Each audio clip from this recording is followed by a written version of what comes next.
Hi, everyone. I'm here with Mrs. Kelsey Beelman, who is a mother of two, a single ventricle patient. I first met Kelsey when she was 20 weeks pregnant back in 2019. I was doing fetal echoes, and she came to have a look at her baby's heart. And I was really interested in meeting her because even as a pediatric cardiologist, I hadn't met a lot of adult patients who have single ventricles, who've been pregnant, and who have carried babies. So I struck up a conversation with her and asked her some questions about her care, which was here at St. Louis Children's Hospital. And I always kept her in the back of my mind to follow up with her and get her story. And I thought she would just be someone really interesting to have join us at the Single Ventricle Family Forum. As an adult who's been there, done that through the childhood years as a single ventricle Fontan, and now as a married mother of two little girls who are 1 and 3 years old. So welcome, Kelsey. I'm happy to be here and be able to share my story so others can hopefully get hope from this. Like, I always wanted to be able to find someone to have hope, to be able to have kids and have a normal life growing up. So I'm happy to be that example for others. Well, Kelsey, I know a little bit about your medical history, that you were born with tricuspid atresia and a single left ventricle, and something called total anomalous pulmonary veins to the coronary sinus. You are a bit unusual for a single ventricle in that you've only had one operation, which was a lateral tunnel Fontan with fenestration, which was performed by Dr. Tom Spray here at St. Louis Children's Hospital in 1993. I think you were almost 3 years old at the time. Most of our single ventricle patients need 2 or 3 operations by the time they're completed with their Fontan, but you just had that one operation. Yes, my birthday's in June, and I had it in the April before I turned 30. So can you tell us how your parents found out about your cardiac diagnosis? Yes, actually, when I was born, they had no idea. At my 2-week checkup at my pediatrician, they heard a heart murmur. So then they scheduled an appointment with a pediatric cardiologist over in St. Louis. And I don't think that appointment, my mom said, was when I was 6 weeks old. And that's when they found out about how serious it was. And Dr. Cantor was actually my pediatric cardiologist. And he said, by looking at this baby, I would have had no idea she had such a serious condition. So no one had any idea. I looked normal and everything. Well, that's pretty amazing that your mother still remembers, even 30 years later, the words of the pediatric cardiologist at that time of that initial diagnosis. Can you tell us where you grew up, what your family was like? Did you have siblings? What number child were you? Just sort of what your childhood was like. Yeah, for the most part, my childhood was pretty normal. I have an older sister who's 3 years older than me. She was perfectly healthy and everything. No one in my family had any cardiac issues, so this was just a random thing. And I mean, I lived a pretty normal life. I played softball. I mean, sometimes it was tiring, but I could always do small things like that, like run sprints, and I just couldn't, like in school, I could never run the mile or anything. They let me walk that. So that was kind of, when I was younger, people didn't understand why I got to walk it while everyone else had to run. So that people were mean to me sometimes then because they just didn't understand. But as I grew up, I lived in the same town my whole life. So everyone kind of just learned to know that I had a heart condition and treated me pretty normal. I'd say I don't really remember being treated differently other than that. It was pretty normal childhood and growing up, and my sister and parents treated me normal. I mean, they weren't like extra careful with me or anything. So that was nice to be treated normal. Sounds like you had a pretty normal childhood, but were there times where you felt different or that affected you, or that just changed the way you thought about yourself or anything? I mean, yeah, a little bit. It's hard to think back to that now. But yeah, I remember like just not understanding, like when I was younger, wanting to be able to keep up with everyone else, that was frustrating for me. And I just didn't understand why I had this issue and everyone else was healthy and normal, and it held me back a little. But now I know what a miracle it is that I've been able to do everything in my life pretty normal. So I'm very grateful for that. And what about your parents? Like, how did they take the news or deal with your heart condition or treat you compared to your sister? Or could you sense any concern or worry on their part? Yeah, not that I remember, but I just know by them telling me and stuff, the first 3 years of my life, pretty much they weren't sure if I would survive or not. So they probably spoiled me a little extra and gave me everything I wanted because they didn't know. I mean, no one knew back 30 years ago science wasn't what it is now. And so, but trying to think. Other than that, I mean, I got disciplined normally and everything else.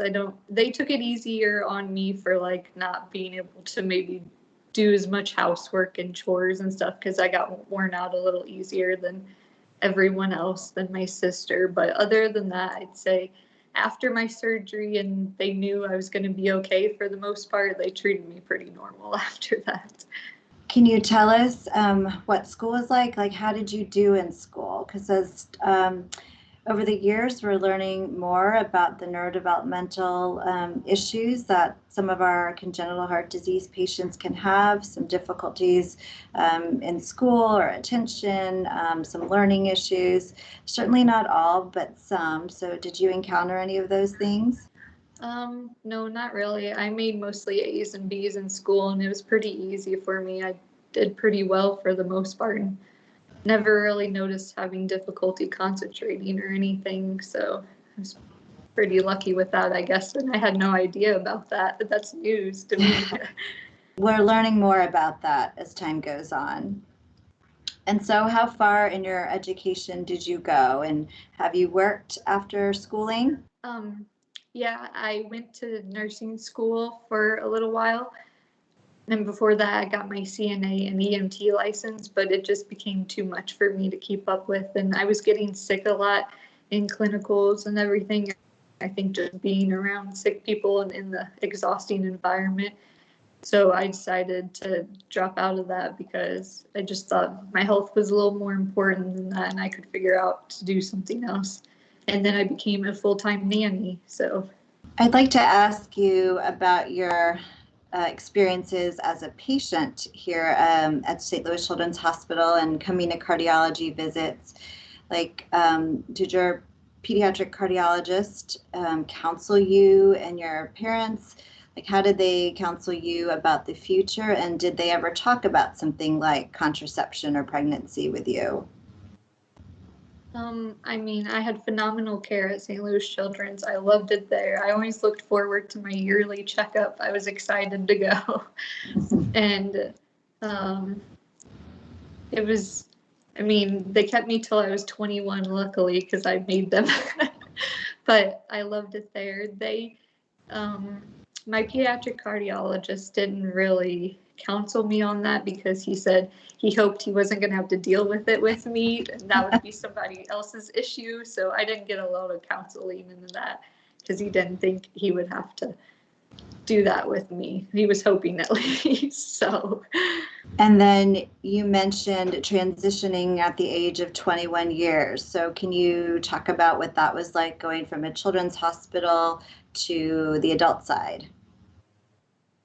Yeah, I mean, for the most part, it was an easy transition. It was just weird going to a completely new doctor versus the doctor that had seen me for 21 years and knew everything about me, and going to a new one that had to learn everything. But all the doctors, I think the one I transitioned to, he was only there for like 2 years before he moved. And then I believe I went to Dr. Barger after that. And I mean, they've all been phenomenal as well. So I have no complaints. It was pretty easy. It was just weird going from children's and all the happiness to an adult hospital. We do hear that a lot, that there is some of that hesitancy to leave a cardiology institution and the team that's been following you for many years. But I know that we've worked hard in our institution over time, and we're still working on that transition, knowing that's really important as young people go into adulthood to be able to take ownership over their care and understand about their heart disease. Can you share about your pregnancy journey? How many times you've been pregnant? Was it difficult to conceive? How your pregnancies have gone? Yes, my husband and I started trying to get pregnant about like 2 months after we got married, because we knew there was a good chance I had been told that it would be difficult if it ever even happened.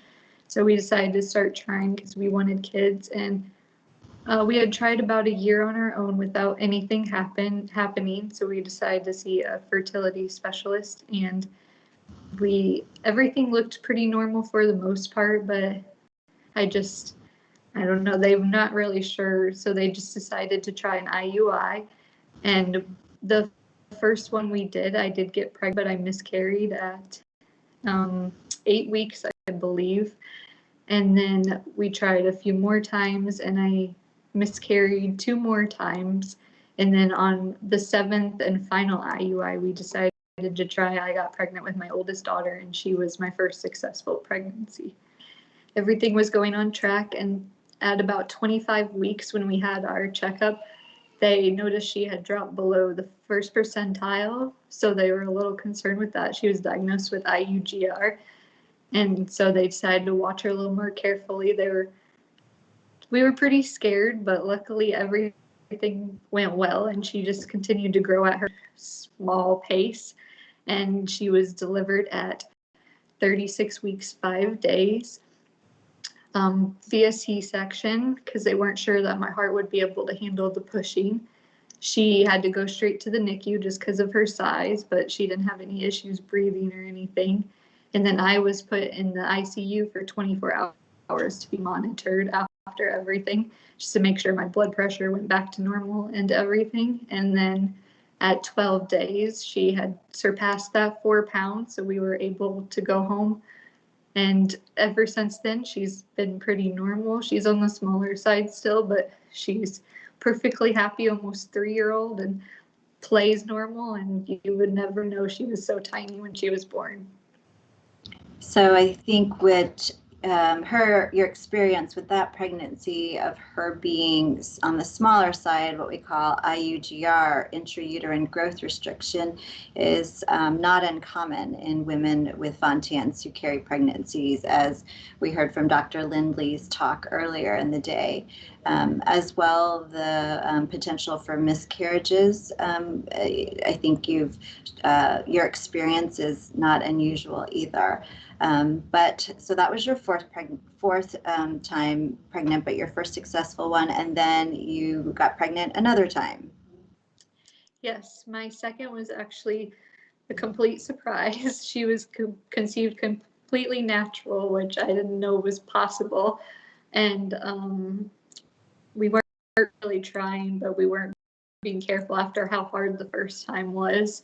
So when my oldest had just turned 13 months, I think, because they're about 20 months apart, and my pregnancy was pretty normal with her. At trying to think, I think 32 or 33 weeks pregnant, I had a ton of bleeding, and they still don't really know what that was from. It might have just been, she might have kicked my, like my placenta or something and caused it to start pulling off a little. But I'm not sure if they don't know if it was related to my heart or not, if it was just something random. But other than that, we made it to our scheduled C-section with her, which was 36 weeks and 4 days. And she was also small, not as small as her sister, but she was born at 4 pounds, 9 ounces. So a pound bigger. And you said that your first pregnancy was easier. So how is the second pregnancy different? Well, during the actual pregnancy, it was completely normal. It was after giving birth to her, I had some issues. Well, she didn't have to go to the NICU. She just had to go to the special care nursery for about 5 hours. And then she came to me and we got to go home 2 days later. When I was 8 days postpartum, I had a lot of chest pain and it wasn't going away, and it was nothing I had ever felt before. So I decided it was best to go get checked out. And of course, this was at the start of COVID. So it was, really didn't want to go because I had no idea what was going on, but I knew it was for the best. And luckily I did, because I had a bunch of fluid behind my heart, or around my heart, some fluid behind my lung, a blood clot behind my lung, and a few other things. So although I felt completely normal, I mean, I was tired, but I had just had a C-section 8 days prior, but I didn't know there was that much going on. But so she did a little more damage to my heart. My first daughter, my heart was completely normal after giving birth to her. So how are you doing now? I feel normal, my normal self. I felt pretty normal for about, like, I'd say 6 months now, because I'm just past a year postpartum, and Dr. Lindley had said, because I was seeing her since she was more in tune with all this stuff, the pregnancy side, and she said it would take about a year for my heart to go back to where it was. And I haven't had a checkup recently, but I feel great for the most part. I'm on a few more medications than I've ever been on. For my blood pressure was a little high and just other things, but other than that, I feel completely normal. I can keep up with my 2 small children. I play with them and everything, and I feel great for the most part. I think you highlight the importance of women with Fontans who want to become pregnant or who are pregnant and have delivered, and the postpartum care should really be in a center with multidisciplinary expertise for patients like you. So to have all patients like you have a high-risk OB, also known as maternal fetal medicine, involved during your pregnancy. And I know our doctors here work closely with Dr. Lindley, who, as a cardiologist for adults with congenital heart disease, has a real passion and interest in the care of women with heart disease, such as Fontan patients. So I think that close monitoring for you, and to bring you in, you were smart to go in when you weren't feeling well, and to help you manage postpartum. Just getting through delivery isn't all there is. There's also the postpartum and recovery, which sometimes can be even more of a challenge, as in your case. But hopefully over time, those things will resolve. Have you thought about the future and other pregnancies? First one, I don't know that anyone really wanted me to have another, but she was a surprise, and luckily everything worked out well with that. I mean, I would love to have another one, but I've been told not to push it, that I'm lucky enough that I'm healthy for the most part, and they were perfectly healthy and got past the IUGR and everything. So, I mean, I might discuss it again, give my heart a little more time to recover, but if I can't, it's okay.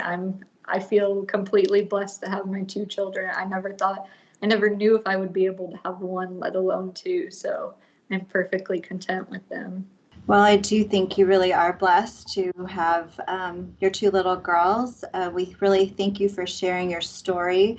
We know that pregnancy isn't something that can happen for all of our patients, but that hopefully with good specialized multidisciplinary care, we can get many more young ladies and women to become moms. So we wish you and your family well, and wish you really good health.